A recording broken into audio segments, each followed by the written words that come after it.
So I rise to, having attached my name to Amendment 203 in this group in the names of the Noble Lords Clement Jones, Lord Strathcarron and Lord Moylan.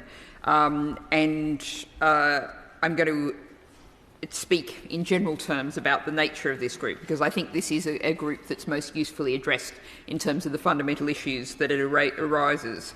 And I would very sincerely like to thank the Noble Lord Allen, for his careful and comprehensive introduction to this group, which I think gave us a great foundation.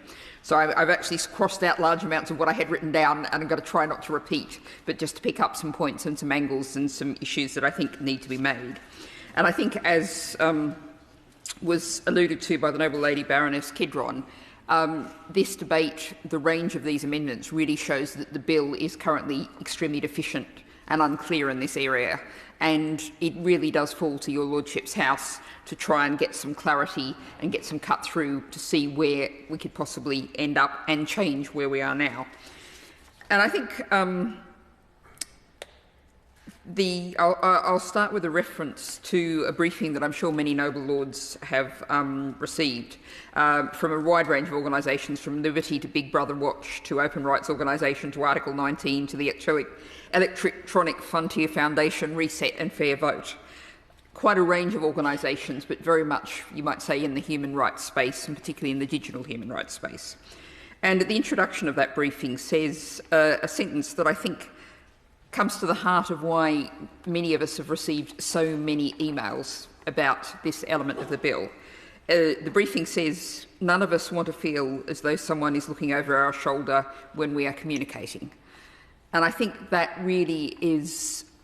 Now, I take the point made by the Noble Lady Baroness Kidron that many of the communications we have do indeed get scanned and have impacts.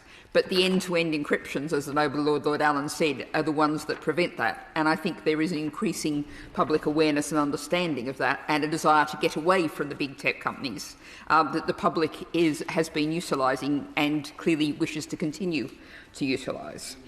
Now, that's a general public view, and I think one of the points this briefing makes is so many people have very good reason to desire to maintain their own privacy and being able to express themselves freely. And the briefing notes, for example, LGBTIQA plus people may be people who wish to have individual private communications remain private. But what I mostly want to focus on is a broader issue of people who are actually looking to public good kind of services. Now, 40 million people in the UK use private messaging services every day, but some of the people who are using them are journalists, they're people who may be activists for democracy and human rights around the world, who are putting themselves and the people with whom they communicate potentially in danger from repressive regimes. We have the problem that if we open this encryption up, that it can then be used by all kinds of different actors. And I note, I think it's worth putting on the record, that the National Union of Journalists, I should perhaps declare my position here as a former newspaper editor, has really expressed grave concerns about the duties currently being put on essentially breaking encryption. It notes that it places journalists, sources and whistleblowers in danger, a chilling effect that can prevent individuals from providing information that could inform public interest journalism and hold the powerful to an account. And I regret the fact that I can't currently be in the economic crime bill running in parallel to this, where we're talking about some of these issues, and we were talking in the last group of that bill about the importance of the media and NGOs in exposing economic crime, and that, of course, is true of many other areas of our society. And I also want to address the point, and I think the Noble Lord Allen stressed that what we might see is if organisations choosing to withdraw from the UK rather than leave their services here. But I want to address the point of what potentially would happen if the organisations remained here and did allow the client service scanning, did set up systems to achieve that, as the Noble Lord Allen indicated this bill appears to point towards. That, of course, would open up those tools being available, and we know from experience around the world that once we have those texts, those approaches out there, then they spread literally in the manner of a virus, and I mean that both in the biological and technical sense, and they are available then to a whole lot of actors who we do not want them to be available to. So I think it's worth coming back to the overall view of this, that this is... Sometimes, we sort of say, oh, but, it used to be we opened the letter, the security services were always able to open letters and look at individual communications when we hope they had the legal basis to do so.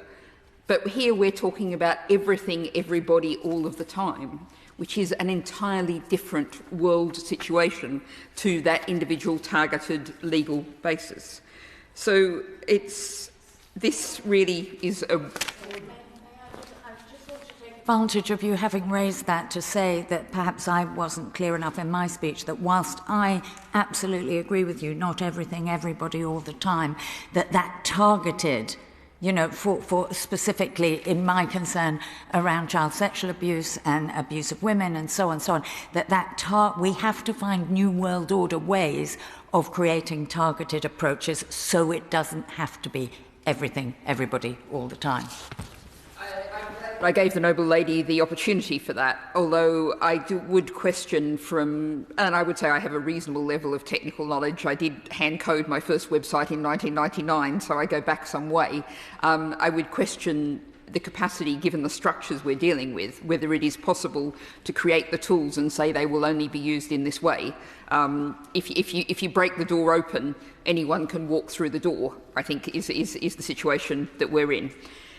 So I think, as the Noble Lord Allen said, this is an absolutely crucial part of the bill that really didn't get properly examined and worked through in the other place. So I'll just conclude by saying that I think it is really crucial that we have a full and proper debate in this area. And I hope perhaps the Noble Lord the Minister can reassure us that this is something that the Noble Lord and the Department will be in continuing dialogue with Noble Lords as the bill goes forward.